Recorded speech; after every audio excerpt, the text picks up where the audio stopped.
Law enforcement officers are seen as saviors of citizens. Their prime duty is to save people from being victims of crimes. But what if there are officers who are worse than the criminals they caught? These people should go beyond what you can imagine and commit the unthinkable. Who are these psycho cops? How are they caught? On number 2, we have Christopher Dorner. Christopher Dorner was a well-known police officer in the Los Angeles Police Department. He wanted to be a police officer throughout his childhood, and his dream came true when he joined the police force. He graduated from Southern Utah University with a good score. He had served in the military and had a clean record of his name. But things went downhill after a few years when he joined the police force. How far would you go for revenge? Christopher started receiving bad remarks as he accidentally shot fire and physically harmed a recruit. He also was not on good terms with the authorities. He also made allegations against a field training officer for physically hating a mentally unstable suspect.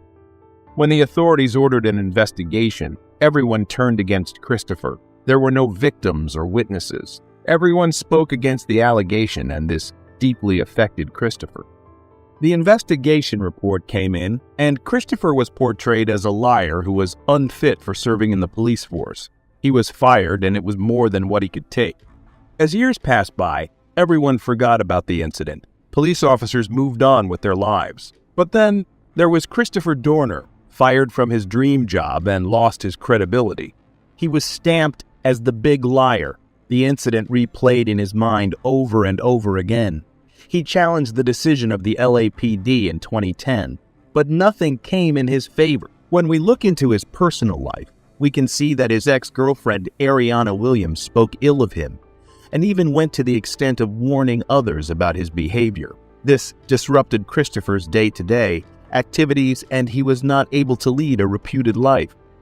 People started avoiding him and mocking him behind his back. His loved ones isolated him, and he was not included in any of the family gatherings. He started suffering from depression, and he lost his sense of mental well-being. He wanted to have a clean name, and he accused LAPD of their hidden agendas against him. What happened on 3rd February 2013, the entire department was shocked to know that Christopher shot police officers and a girl in Orange County. His first victims were Monica Kwan and Keith Lawrence. He killed them because it was Monica's father who was on the disciplinary committee and heard his statements about Christopher. He brutally shot them by saying that he would kill Monica and her partner Keith as they shouldn't get an opportunity to build a family, as that same opportunity was taken away from him by her father. Authorities became alert of the incident, and they started protecting the families of former policemen who were on bad terms with Christopher Dorner. He had prepared a manifesto where he pledged violence and vengeance against those who destroyed him and his possible life. He started shouting at more police officers, and the authorities offered more than $1 million for whoever found Christopher. Towards the east of Los Angeles, there was a small town named Big Bear Lake. Christopher was found hiding there. When the police came in, they found the owners of the condo tied up. When asked about Christopher, they came to know that he fled in their van. The police tracked him down, but he shot a sheriff and ran away. He found another hiding place, and the police threw a tear gas bomb at him. This act of theirs resulted in huge chaos as the place got fire and Christopher was inside. After a few minutes, they heard a gunshot. Well, Christopher ended him and his body burned in the fire. The medical team arrived immediately and identified his body. Christopher didn't bring harm to anyone who was not related to the police force. He did exactly as he started in the manifesto. He killed police officers and their loved ones for ruining his life. He thought that they were the ones who should suffer, as they were the real liars. They destroyed his life and his family relations. Then, they went on with their life as if nothing happened. The story of Christopher is haunting, as this psycho cop had a great backstory to his name. Many came in support of Christopher as they thought that what he did was right. Facebook groups were formed, and a large number of people came in defending Christopher and his crime. They could relate to the atrocities of police officers and the justice delay due to the messed up police department system. A lot of them faced injustice, and knowing how Christopher took matters into his hands, they adored him for his braveness. The Los Angeles Police Department was shocked to know about the immense support Christopher received. They never expected such a criminal cop to get this amount of praise and support. The police officers became villains in the eyes of the majority. Psychologists said that Christopher Dorner is a product of the police department. They created a monster unknowingly. Many instances led him to lose his mind and commit all these crimes. The fact that he is a murderer never changes. It's just we have a better understanding of why he committed all these crimes. On number 1, we have Justin Volpe. Abner Luima, a Haitian immigrant, was detained by Justin Volpe and other police officers following a dispute that took place in that Brooklyn pub.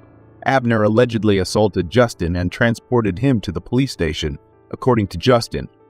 Then, using a wooden rod, he began beating Abner and sodomizing him. He used the same stick to forcefully insert it into Abner's mouth. Abner was transported to a nearby hospital, where he was informed that the police had found him acting homosexually.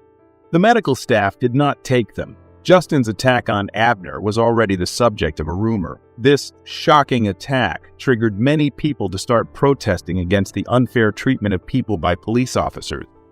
Their protest caught the media's attention, and the whole world came to know about this brutal attack. The NYPD was deeply affected as their integrity and honesty were being questioned. They had no option but to listen to what the public had to say and not protect Justin Volpe. The heinous torture he inflicted upon Abner cannot be forgotten.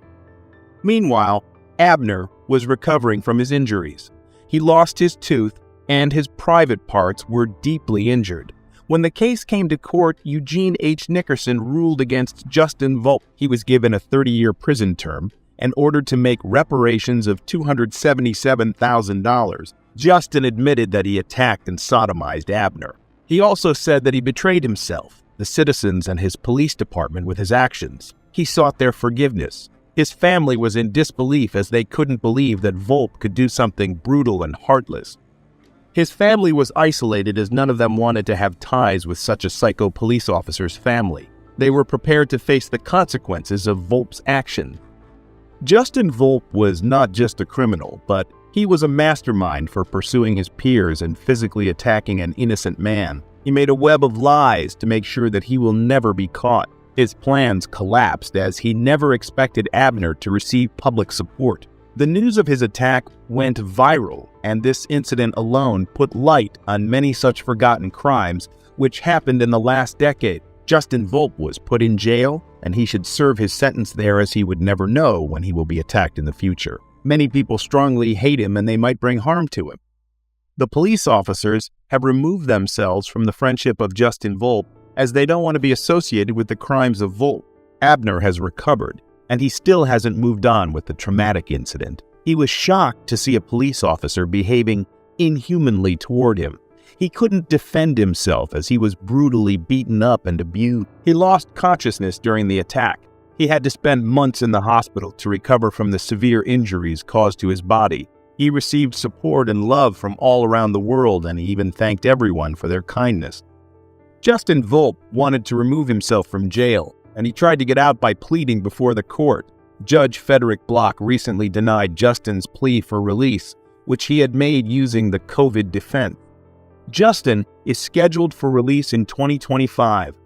Do you think Justin Volpe would hunt down Abner again, or would he be a changed man? Let us know in the comments. On the evening of September 21st, 2019, law enforcement authorities swiftly reacted to a distressing domestic violence call that had emanated from an apartment in Austin, Texas. Deputy Pereira, a dedicated officer serving with the Williamson County Sheriff's Office, promptly arrived at the location. The door he knocked on belonged to the residence of Skylar Leo, a young 20-year-old woman who cohabited with her boyfriend Eric Ramirez. The call, urgently placed by a concerned neighbor, compelled the officers to investigate the situation without delay. Ms. Leo informed Deputy Pereira that Mr. Ramirez had left the apartment and didn't know his whereabouts. She also expressed her unwillingness to press charges of domestic assault. Look up for me. What's on your neck? What happened? Nothing happened. So I have witnesses saying something happened. So you're trying to protect him? No, I just really don't like dealing with y'all. I really don't want to deal with y'all. I really don't. Okay. So... I don't need to talk to y'all. I really don't. Do you have your ID on you or anything? No, I don't. So what's your last name? Domestic violence laws vary across states, including how abuse is defined, the charges against abusers, and mandatory reporting requirements. In Texas, officers have discretion in making arrests for domestic violence incidents. Despite Ms. Leal's reluctance to press charges, law enforcement and prosecutors can pursue criminal actions based on their investigation and evidence. Texas law emphasizes the protection of domestic violence victims, regardless of their cooperation. So, were y'all, I'm trying to figure out why your friends called the cops. What friend? Or your witnesses, whoever was over here that called us. So We got into an argument. Okay. That's it. Okay. Literally. It was nothing physical? Nothing physical. Where are the marks on your neck from? We got into my necklace right here. No, this right here. What is that from? Does it really matter? Yes. It I'm doesn't. gonna make sure you're okay. I'm fine, ma'am. So- I'm fine. Like literally, I'm fine. Okay. I'm gonna be honest with you. I get a rash talking to y'all. I do not want to talk to Okay. you, and especially Williamson County. Y'all have a really bad reputation. I've bad Okay. encounters with y'all. I do not want I'm to. not gonna hurt you. I know you aren't, ma'am. Okay, I so we need your I cooperation. know, and I'm. Do you want to trying press get this- charges? I do not. And Okay. no, I do not. Thus, the police had a duty to safeguard Ms. Leal's well-being during their response.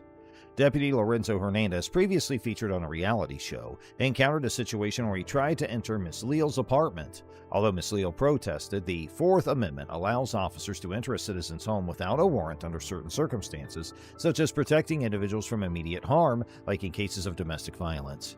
Courts have often given officers broad discretion in responding to domestic violence calls.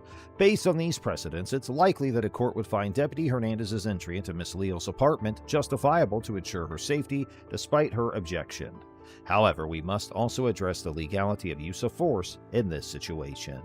Deputy Hernandez contends that Ms. Leal's non-compliance justified the altercation and the use of force by the deputies. However, a court would likely disagree, as it must assess the reasonableness of the force used.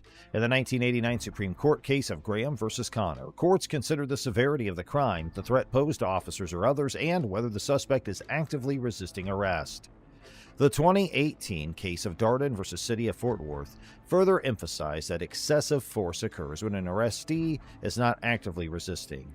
Ms. Leal, a victim not resisting arrest, faced unwarranted aggression. A court would undoubtedly find Deputy Hernandez's actions excessive. Sheriff Robert Shodey initiated an internal investigation after an altercation, leading to Deputy Hernandez's one-day suspension. Surprisingly, Hernandez was later promoted to detective, but in January 2021 he resigned when former Sheriff Shodey lost to current Sheriff Mike Gleason. Subsequently, Hernandez faced charges of official oppression and assault for his excessive use of force against Ms. Leal. When she called my house, I'm like, well, we gotta find the guy that allegedly did this. So she didn't give direction of travel, description, anything. She's like, he left, I don't know where he went. Third level Dickerson. Satisfaction. What's up? So we need to see if this guy's inside your apartment. Who else is in here? She filed a lawsuit against him in the Williamson County Sheriff's Office on September 20th, 2021. Both the criminal charges against Hernandez and Ms. Leal's civil suit remain pending. His actions were unacceptable, rapidly escalating a peaceful situation, showing unprofessionalism and using excessive force. Went to my apartment. Yo, with what? I'm literally gonna press charges on y'all. We have a possible felony. Possible felony Yes. for what? For who? He's not here, I'm telling you. But you don't know where he went? I don't know where he went. Lady. Okay. Like, what?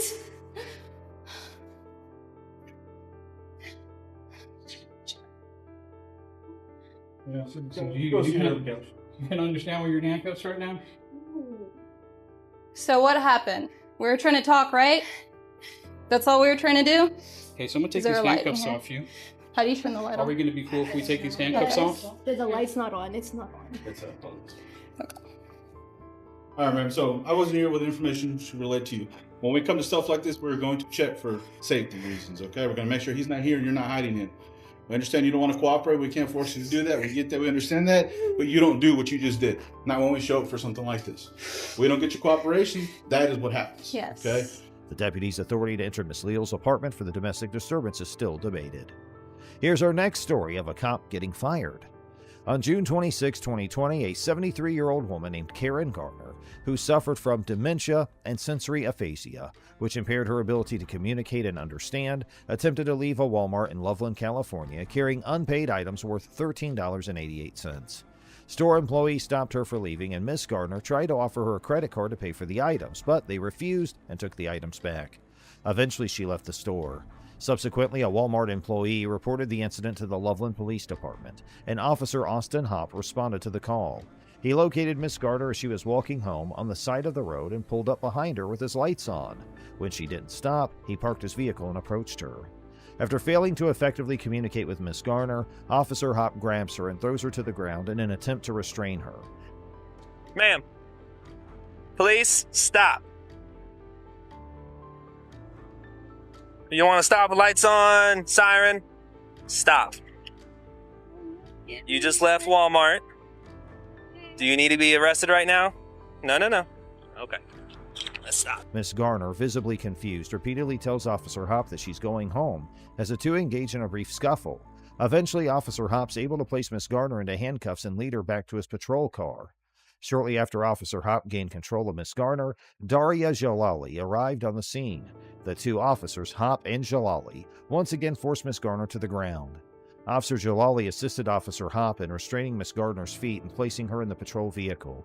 A concerned citizen confronted Officer Hopp about his conduct. Officer Hopp defended himself, claiming he had the authority to use force, but the citizen believed it violated department policy, Colorado law, and the U.S. Constitution. I'm not going anywhere. Why are you fighting with me? And why are you trying to slip the cuffs off? I'm going home.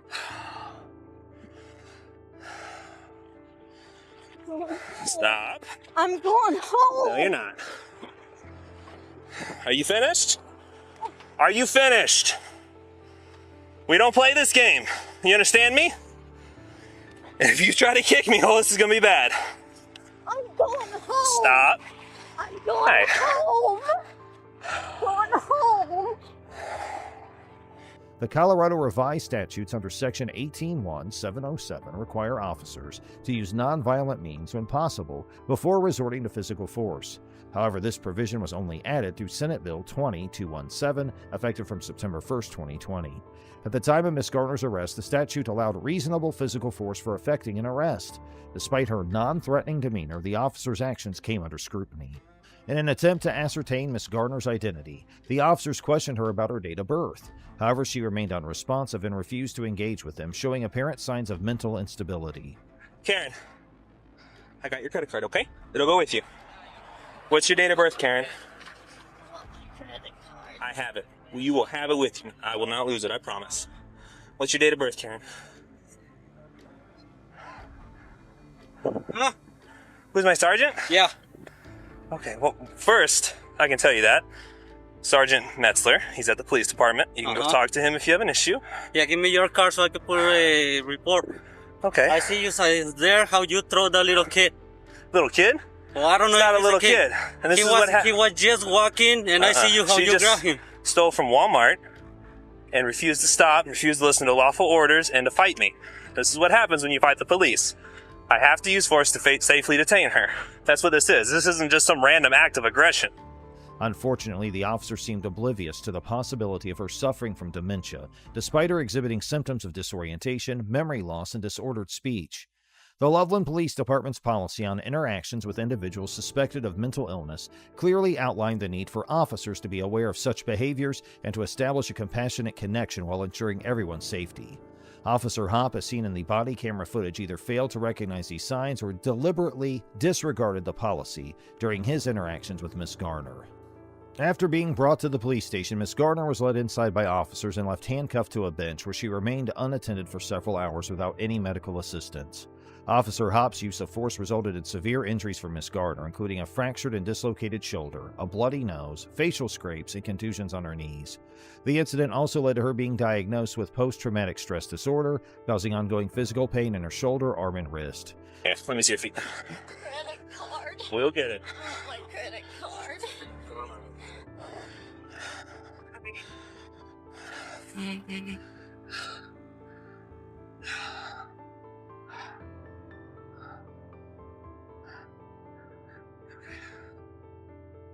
Karen, I got your credit card, okay? It'll go with you. What's your date of birth, Karen? Oh, my credit card. I have it. You will have it with you. I will not lose it, I promise. What's your date of birth, Karen? Security footage at the station revealed officers Hop and Jalali revealing body camera footage with community service officer Tyler Blackett, who was seen celebrating the harm caused to Miss Garner. In his narrative report on the use of force, Officer Hop recounted that upon contacting the suspect, she attempted to flee, leading to her being placed on the ground to ensure safe detainment. The suspect resisted arrest persistently, necessitating the application of multiple controlling holds. Consequently, the suspect sustained minor lacerations to her wrists from the handcuffs. You okay? Hey. Let's get her down the station. Okay, we don't need to wait for Capella. No, we can see what. I mean, Okay. we know. What's it say? She stole some stuff, and they caught her before she left and got it back, and then she ran out. So we have the... And then you contacted her for that, and then she resisted obstructed and and resisted. So we're good either way. So we're good either way. Cool. She's going. All right. Let's get a path. If they decide not to prosecute, I don't care. Cool. Okay, we'll head down there. And a small laceration to her chin. Despite clear contradictions between Officer Hop's account and the body camera footage, as well as Miss Garner's actual physical condition, higher-ranking officers, including Sergeant Metzler, approved the use of force as necessary, reasonable, and within policy. However, the situation took a significant turn when Miss Garner filed a federal lawsuit against the city of Loveland, Officers Hop and Jalali, and Sergeant Metzler. The case gained national attention when Miss Garner's attorney, Sarah Shilka, publicly released the body camera footage on April 14, 2021. In response to public outrage, Officer Hop was placed on administrative leave, while Officer Jalali and Sergeant Metzler were reassigned to administrative duties pending an internal investigation. Subsequently, all three officers, along with Officer Blackett, chose to resign from their positions. Now, here's our next story of a cop violating the rules. On January 12, 2023, Officer Jack Lowry of the Bloomington Police Department initiated a traffic stop on Ricky Pouncil, a local resident, as he was driving through the city of Bloomington, Minnesota, on his way back from the gym. The ensuing interaction between them was recorded on Officer Lowry's body camera. Officer Lowry informed Mr. Council that he had been pulled over for driving on the center lane and subsequently documented in his police report that the stop was due to a lane violation and driving at 53 miles an hour in a 60-mile-per-hour zone as per Section 169.15 of the Minnesota statutes. The statute states that driving at a slow speed impedes normal traffic and it's prohibited unless necessary for safety or compliance with the law. However, considering the vehicle's weight and the highway grade, Officer Lowry's belief of Mr. Council's violation may not be reasonable, as he was driving slightly below the speed limit. Additionally, Officer Lowry claimed Mr. Council was drifting between lanes, which under Section 169.8 requires driving within a single lane unless it can be done safely. With valid license, everything? Okay. Anytime, man. License status valid. Rental car, pretty distinct reaction to my presence, and then going like 55 in middle lane, and wasn't really cooperative with me at all. Didn't want to tell me where he was coming to, where he was going. There's some luggage in the back seat too. What? Like a couple bags in the trunk. Okay. He didn't seem super cooperative, so I'm just gonna pull him out and try talking about here. Ricky, right? The U.S. Supreme Court has upheld that pretextual stops, motivated by investigating potential criminal activity, are constitutionally valid, regardless of the officer's true motivations. Thus, if the court accepts Officer Lowry's statement about the lane violation, the traffic stop is likely to be deemed constitutionally valid. According to the police report, Officer Lowry conducted a search of the vehicle, finding only vitamin C capsules. Subsequently, Mr. Pouncil was released after being detained for approximately 35 minutes. The incident came to light when Mr. Pouncil's nephew reached out to relay the details. Despite Mr. Pouncil and his family's efforts to report the incident to the city of Bloomington, the Bloomington Police Department and the city attorney, no wrongdoing was found on Officer Lowry's part, and no corrective actions were taken. The encounter left Mr. Pouncil feeling marginalized and alienated from local authorities. While Officer Lowry avoided physical confrontation, he inappropriately extended the traffic stop without reasonable suspicion and used manipulative tactics to obtain consent for the search. Mr. Pouncil receives a B+ for maintaining composure and filing complaints, but his ability to challenge Officer Lowry's actions was diminished by consenting to the search.